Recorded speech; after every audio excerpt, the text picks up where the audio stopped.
So it doesn't become about failure as much. It now becomes about learning, because failure today is an achievement tomorrow.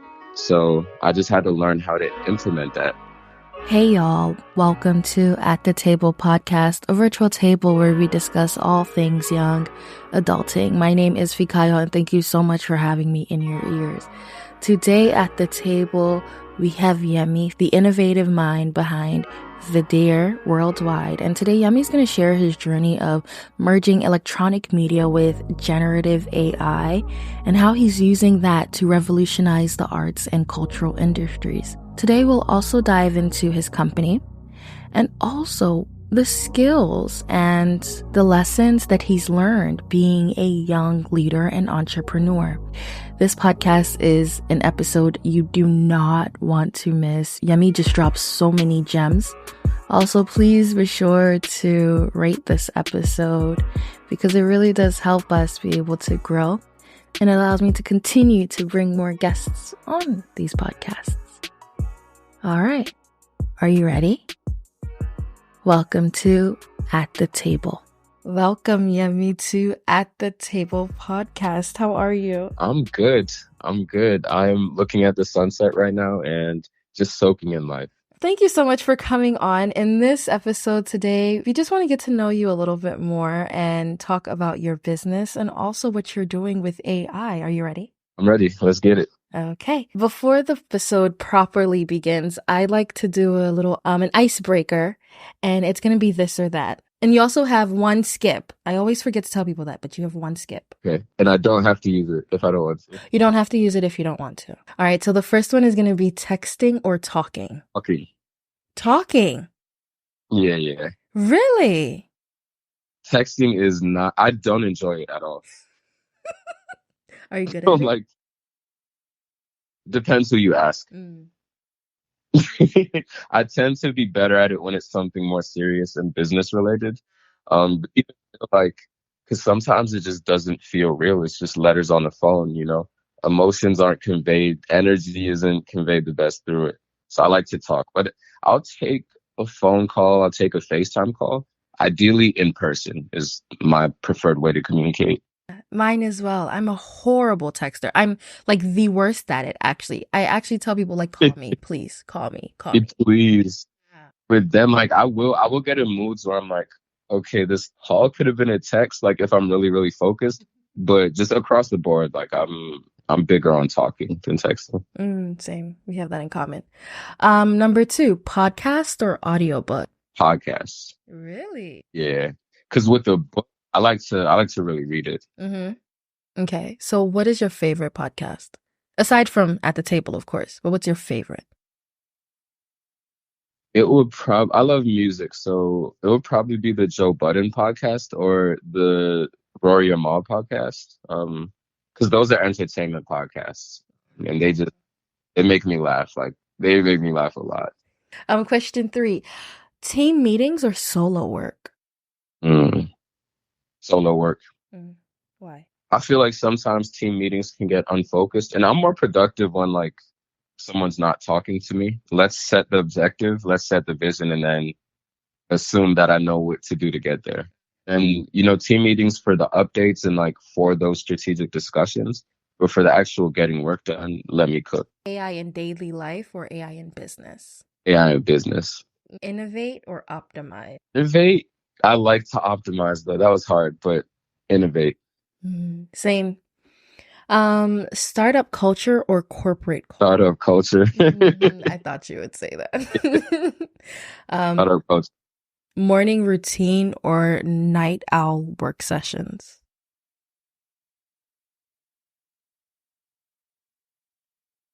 Morning routines now, but if you asked me that question up to like 3 years ago, it would be night owl work sessions. When I was working in the music industry, concerts would end at like, 10, 11 p.m., sometimes 12 a.m. So I'd have to go home and edit right after the show. And so that naturally became like my workflow. And I have great creative ideas when it's quiet. So I like a good night routine, but then that led me to discovering the 5 a.m. Routine. And I like that a little bit better. Formal education or self? Formal education. Really? I didn't think you were going to pick that. Only because of the network, only because of people you're around. If we're talking about actual content, self-learning because it's bespoke, it's personalized, but formal education because you're learning with people, and I think that's also super important. Problem solving or creative thinking? Creative thinking. And last one, local projects or global impact? Global impact, the local projects get you there sometimes. I love these. Thank you, Yemi. All right, Yemi, now we're going to get into the interview. Are you ready? Yes, let's get it. Let's get it. Okay. So, Yemi, I know who you are, but our listener may not be very familiar with you. So, the first question I'm going to ask you is, Yemi, what's your story? Yes, the my favorite loaded question because I never have answered that the same, and I'm not gonna start now. But I think based on today, the start. First of all, I'm Yemi Faleti, founder and team principal of Videre Worldwide. And I'm someone who's a storyteller. Ever since I was young, growing up in Elk Ridge, Maryland, I was always interested in reading books. I was always interested in the world of imagination, both my imagination and those of others around me. And so I think naturally I've always been creative. And so in school, I would always love English class, creative writing, stuff like that. And as I went to college, middle school, high school, college, I was just able to refine that. And so, I went to Towson University for electronic media and film, graduated with a film degree, have not used it too much, but there's always time. Um, but yeah, when I was a little bit before I went to Towson, actually, I went on this one trip to Puerto Rico with my family, and one of my cousins, he had a really, really cool camera, a Sony A6000. And as soon as I saw him make a video on that camera, my whole life trajectory changed. I was like, I'm here, I'm on this trip, but this video looks better than real life looks. So whatever this is, I want to do it. And that led me to just filming everything in life, whether it's my friends linking up in a parking lot or it's a concert from my phone. I became a filmmaker and I just love telling stories of inspired human experiences, which tended to be concerts for me. So I do that for a couple of years and I make enough money to buy an actual camera. And so that just leveled up the craft. And so with the visions that I was creating, plus the network I had, that led to working with bigger and bigger artists. So eventually I ended up going on tour with different artists, working with WizKid, Burna Boy, Kiss Daniel, and that network, like artists like DaBaby. When I was on tour with DaBaby, that got me a job at Universal Music Group because the creative agency that I was working with there, 1824, they saw some of my videos and they were like, we really need a rep in the Baltimore area who can create content. Would you like to do this? And I was like, yes, sign me up. So that was awesome. That led to me working on global campaigns, working with more amazing artists and working with an incredible team, both leadership and my direct team. And then eventually COVID hit and the music industry changed. So I wasn't able to do what I loved in that regard anymore. So I had to pivot. I started Videre, and at first it was a brand consultancy and it was like a branding agency. It just came from that essentially. So I was like, this feels familiar. I feel like I could do this. And I pretty much just kept studying how to do it better and better and better until early 2022, pardon me, end of 2022, but really early 2023 when I discovered ChatGPT and Midjourney and these life-changing AI tools. And so almost instantly, like almost overnight, my business pivoted to researching generative AI models and the consumer models that are available. So I did that and I've been doing it since then. And now that's what Videre does. We provide research, design and advisory services to global companies, and we make them better with AI. All right, so we'll get into the AI and Videre later, but from Towson to Videre, like, how did you get there? Like, what mindset change had to happen? What things did you have to learn? Um, I would say I had to learn just how to be a better version of myself because Videre is a direct extension of my personal interests, and it always has been, which sometimes I feel like isn't the most scalable for a company if it's so directly tied to me and my interests, but it'll work out. And so in Towson, I'm learning different things like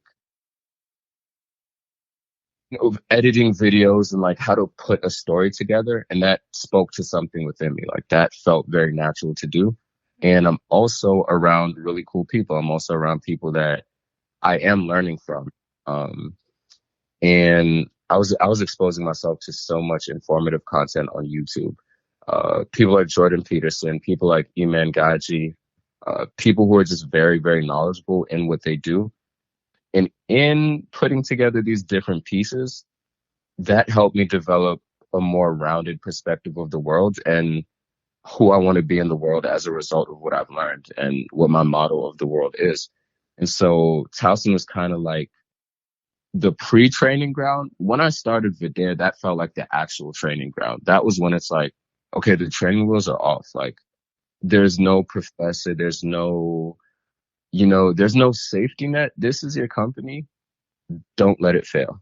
Yeah, and so that's kind of how it happened from Towson. Like it was just an ongoing process of me refining who I am and exposing myself to as much information as I could, both traditionally and in a self-directed way. Wow, you mentioned something about how it is when you have a business that is like, it's so real. There is no professor, there is no grading, there is no teacher. It's literally just don't fail. And I think that's something so unique.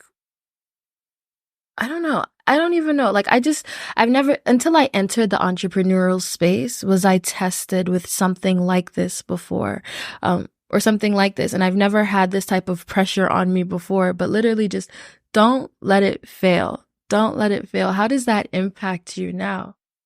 It doesn't affect me now as much as it used to, but before there was a lot of pressure because I was working, or it felt like I was working on a limited time scale where if this doesn't work, that's it, everything is over. But thankfully, we had a conversation last week that made me more comfortable with the concept of thinking on a longer scale, thinking in terms of 10 years, 30 years, 40 years. What can I accomplish if I'm consistent up to that point? So it doesn't become about failure as much. It now becomes about learning because failure today is an achievement tomorrow. So I just had to learn how to implement that. And talking with you really helped with that. So, there isn't really that sense of pressure anymore. I'm curious. What skills do you think are important for young adults who are trying to get into tech or even creative industry? I would say the first is one that might sound a bit weird, but I would say self-awareness. I think the best skill set for any young person really trying to do anything is be aware of yourself and constantly develop because the technical aspects are going to be a lot easier that way. If you prioritize high performance. So I would say self-awareness. How hasn't it helped me? It's helped me with everything. But I would say it's helped me the most knowing when to say no because I'm so aware of what I want and the experience that I desire in life and the mission that I'm here to accomplish, that everything that's not that tends to fall to the wayside. Very interesting. Steve Bartlett, he says something. He says one of his biggest gifts is the ability to fail fast. And also like create those borders around him to not let people take advantage of him. Wait, so in what instances like are you saying no? It could be anything from a new client or a partnership proposal or a business opportunity that comes across. you know, so it could be something as simple as someone asking me to shoot a video. I'm like, if it doesn't align with the vision, then I'm not going to do it because I've tried compromising the vision just to be like, okay, well, I'll say yes just for this one. And then it just snowballs into decisions that I'm unhappy with. Like when it comes to consulting, I've said yes to engagements just for the money, not because I really cared about, what the client was working on. And sometimes that's led to like engagements that have lasted a year and the money is finished already. So now I'm not passionate about this project, but I've committed to it. And that's never a position I want to be in. I don't like it. I'm not my best self. And I try to stay away from anything that detracts me from being my best self. Wow, I like how you brought it back into it being just a way to protect yourself. And I think that's interesting as an entrepreneur how you do have to put safety guards or safety rails around yourself to make sure that you don't burn out, that you don't fall, that you're not optimizing, that you're not performing at your best. Because literally, everything starts. Exactly. Exactly. And that's why I was like, I always tell the younger people is like, it starts with you. Just be the best. The technical stuff you can be taught. You can be taught skills. You can be taught these things. People don't often teach you how to be a better version of yourself because you have to turn inwards for that. And only then does all of the other stuff become easier. It started with me watching a lot of YouTube videos on entrepreneurship and how one of my favorite YouTubers, Iman Gaji, how he was teaching people online how to make $10,000 a month in profit. I was like, oh, I would love that. I just quit my job at Universal, so I need to make money. So I started watching his videos, and then that led to me buying his course. And his course taught me a lot about business structure, um, how to leverage contractors, how to even speak to clients and onboard them and walk them through the process of service delivery. And so it started out when I registered the company was me experimenting with those things. And thankfully I found success with that to where the company was sustainable and could continue. And so, I just kept doing it, kept doing it. And again, it was the brand consultancy until I stumbled upon AI. And then I was like, yes, I have to learn as much about this as possible. But it's so impactful that I also have to teach this as much as possible. Back just a couple steps. You mentioned a course. You brought a course from him, and it was good. Because I'm a little skeptical about I, courses. man, and I'm skeptical about them too. But where I was at in life, that was all new information to me. And literally, I wouldn't have bought the course if his YouTube content wasn't so valuable. So that was my metric for even purchasing it. It was like, okay, I'm getting so much game from his YouTube content, and I don't know him in person, but he speaks with a level of trust and authenticity where I'm like, okay, cool. Let me see what value I can. Like, I'm fine paying for this course. I think that's the only course that I've ever paid for, but it And it was, was worth it. yeah, it was. I'm gonna go look him up because, like, wow, the way you even spoke about it was like, okay. Yeah, I'll send you some links. And again, the thing about courses is, you know, it's it just depends where you are in life. Like you're not going to be a senior in college doing one-on-one classes, for the most part. So where I was at in that period, I was a freshman in business. And so that course was of so much value to me. Tell us about AI. Tell us about your opinion. Tell us about like how it's helped you. Where do I start? I think AI is just phenomenal technology. And what for me, when I say AI, I'm speaking mostly on generative AI because AI in and of itself, artificial intelligence has been around for quite a bit, from anything from Siri to playing video games. But generative I think, I mean, this is another industrial revolution. This is a new revolution because what it enables you to do is harness the power of decades, centuries of information based on asking it a question. Like With ChatGPT, you could just ask it anything, and sometimes it'll hallucinate, sometimes the answer will be wrong. But if you know the right questions to ask, you're going to get so much value out of it. Whereas, Google wouldn't really do that. Like, Google will show you where to find it and you'll have to dig through it. But ChatGPT synthesizes everything. So when it comes to language models, I think that's the transformative power. When it comes to image and video models and the creative stuff, those are a bit more controversial, and rightfully so. There are artists that feel intimidated by them. There are artists that are very skeptical, and for good reason, because some of these models are trained on copyrighted material without compensating the creators, but they're charging you to, be able to replicate those styles. And that's problematic. But I think just the underlying technology of being able to visualize an idea that's in your mind almost at the speed of light is really important. And I think when you give those tools to people who already use them, you're not going to replace them. You're just going to accelerate the impact that they can create. And you're going to expand their mindsets. You're going to open them up to new ideas. And I think that leads to a more interesting world for sure. So how do you use AI in Videre?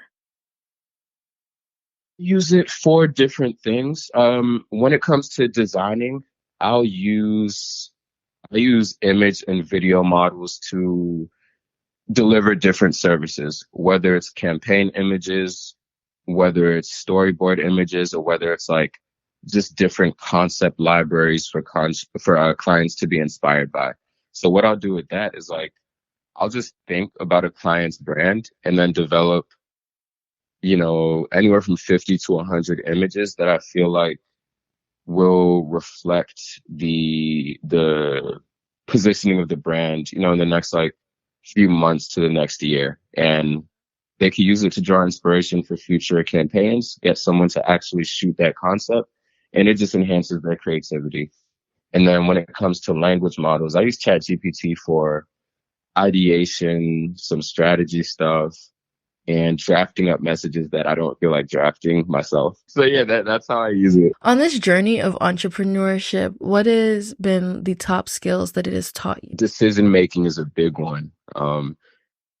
Decision making and operational skills. Because when I was working as a freelancer, when I was doing videos, I had no operational structure, because as long as I was able to just get something done, I would get it done. So I would do it in different ways, like every time.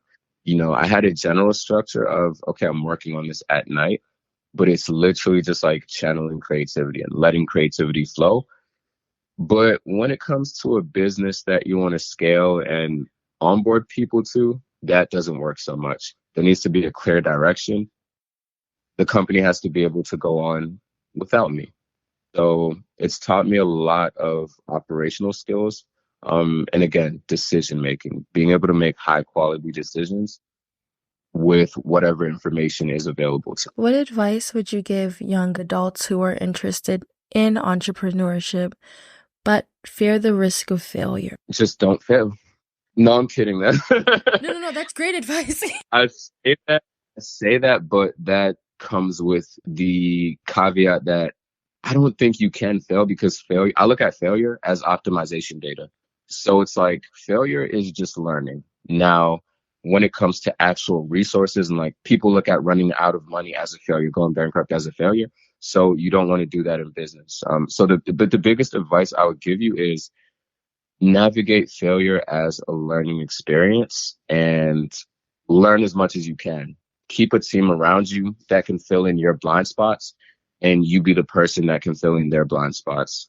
And I think that will alleviate your fears. But if you're scared of failure, then you're not, you're missing out on one of the parts of entrepreneurship that impacts your business the most. Because sometimes it's in the projects that don't work. It's in the meetings that don't go well that you actually know what to do next time. Oh, wow. Thank you. Looking back, what was one of the things you wish you knew when you were starting out on your career? Be more active. When I was in corporate, I was the person that would get the creative brief and then go work on it. which relates to the this or that that we did, like the solo work. I was so good at solo work that sometimes I forgot to be a team player. And I think I missed out on some valuable lessons I would have learned, but that in and of itself was the valuable lesson that, be a team player, be dedicated to a team, and everyone will flourish. Because I'm the person where people like being around me, people like talking to me, and that's great in social settings. But when it gets to work, I kind of like get into a different mode. And I don't need to be as intense as a worker as I am sometimes. I can like relax, still get the job done, and still socialize. Yeah, I think that's it. Do you have any questions for? Yeah, what advice do you have to entrepreneurs, or what advice would you give to anyone that's looking to connect with people on a different level? Because you clearly do it so well. So, what's some advice that you have about that? The first thing that comes to mind is just fail forward. Never fail back, and don't fail in place. At least if you're gonna fail, use it for for momentum, like you said. Use it to push you forward. And failure is it's an opportunity to learn, just literally as you said. And we will fail. You will fail. Times will get tough. Times will get hard. But really, it's about the resilience, and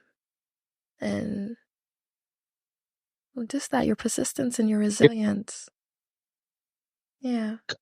And my last question for you is, where do you find that resilience? Where do you find that energy? Like when there are days where you might not feel like doing it, or you just don't feel motivated or not up to the task, how do you still find it within yourself to get the job done? Oh. Oh, wow. This was a good question. I'm going to answer and then you're going to answer, okay?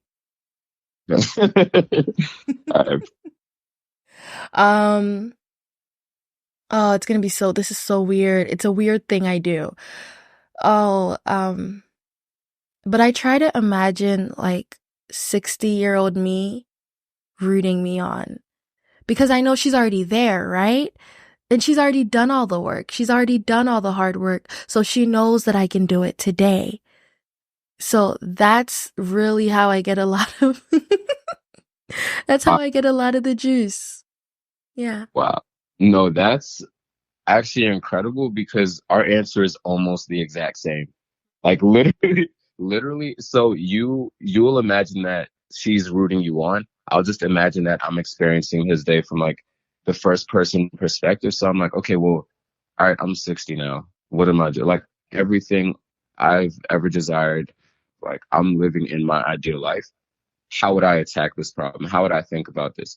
I just step out of that perspective. And sometimes I'll do that with people I look up to. So I'm like, okay, if I don't know, if I was Obama, what would I like? How would I think about this? If I'm Aristotle, like how would I lean on? I just step out of that current feeling and I put myself in the desired state and then I get it done. But that doesn't always work. Like sometimes the demotivation wins. And I just from that I'm like, okay, how did it win today? At what point did the productivity really drop off today? Okay, what was I doing? Okay, cool. And then once I reverse engineer it, I can make sure it doesn't happen again, or at least make sure I'm ready to mitigate against that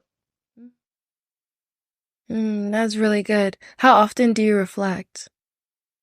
every single day, multiple times throughout the day. Sometimes it'll be more formal, sometimes it's informal. Like I'll do something unconsciously and then catch myself immediately after. I'm like, okay, wait, why'd I do that? Where'd that come from? Like, was it like something from when I was 7? Like, did I have a habit that I didn't know about? And then I'm perpetually in a state of reflection. Mm-hmm. Yeah, same here. Same here. Every single day, anytime I try to catch my thoughts. If there's a thought that's weird or doesn't make sense, I'll write it down and then I'll write an arrow and then I'll start digging literally deeper into the thought itself. But yeah, same here. Isn't it insane? People don't reflect. Oh, you have to. So are you journaling? A huge journaler. Every single day of my life, I journal. Okay, fire. That's fire. I just actually the podcast before this one is on journaling. I'm Wow. a Okay. Let me huge go back journaler. because I think that's such a valuable thing. So I've done it a lot before. Like I have full journals and then reading them back, I'm like, wow, like this is pretty cool. Because for me, the best part about it and my favorite thing is noticing patterns. I'm like, okay, so April 10th went the same as December 27th, but then I was feeling different in August, but it's like I can look back at it and then get a good picture of what I was doing that contributed to that. And I'm like, oh, wow, this is interesting. And then there are times where I have like almost the exact same entry on completely different days. And I'm like, okay, this is clearly a recurring thought. I need to process this. It wants to come out, of course. Uh-huh. So that's awesome. I need to get back into it. Mine is literally just for data. Like, what did, Yeah. okay, so let's say I start getting a little sadder. Journaling, first off, allows me to be able to notice that, like what's going on inside. Because I don't know, subconsciously things happen before you actually even realize that they're happening. So journaling allows me to get in that subconscious or in my brain and my thoughts in my mind and kind of like see what's going on. And usually I'll notice something, I'm like, oh, that's not right. And then I'm able to like refer to the last time maybe I noticed something wasn't right, and then what did I do to get out of it. So it's just like literally live data. But I'm really, I love journaling. I really do. Thank you so much for being at the table. No problem. Thank you for having me. This almost feels like a conversation with myself, but just like slightly different because it's like just a slightly different perspective. But it's like it's really cool that, we think in very similar ways. It's incredible, and I'm excited to see how this platform continues to grow. I'm excited to go back and listen to the episode about journaling. And yeah, thanks again for having me. Thank you, thank you, thank you.